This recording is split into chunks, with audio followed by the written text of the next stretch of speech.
First of all, obviously you were not able to go to Dallas today for the memorial service. We heard from President Obama, President Bush. What would you have said had you spoken? Well, something similar, actually. I think I like the words. I'm glad that both presidents were there. I would have basically taken my mom's advice.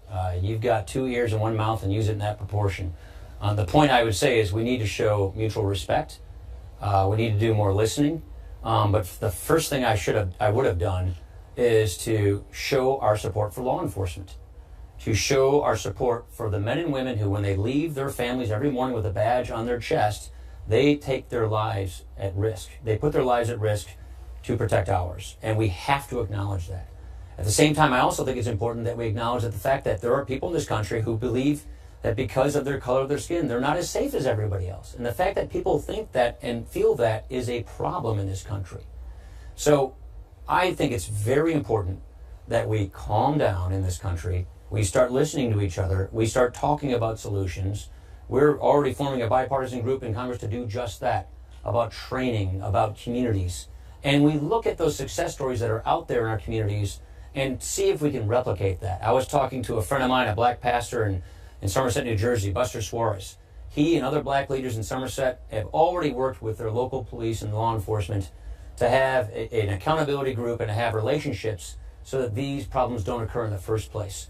So that there are great success stories and solutions that are out there already. We need to bring them to Congress, to Washington, to other communities to learn from this and to replicate it so that we can find solutions. Let's start talking about solutions, and I think we just need to calm down and start our healing process. Let's talk about the state of our union as a nation. President Obama in Dallas today said, quote, "We are not as divided as we seem." Donald Trump, the Republican presumptive presidential nominee, says actually we are divided and it's never been worse. What do you think? Well, I don't know if I'd say it's never been worse. I think all of us as leaders have an obligation to do what we can to unify people in this country.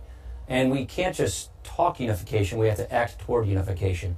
I do think our politics have been pretty poisoned.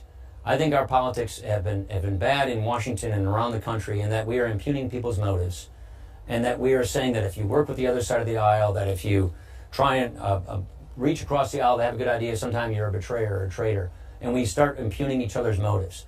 I think we have to go back to making politics about a contest of ideas, start talking about principles and solutions. And I think just doing that can elevate the kind and tone of our debate so we can actually start solving some problems in this country.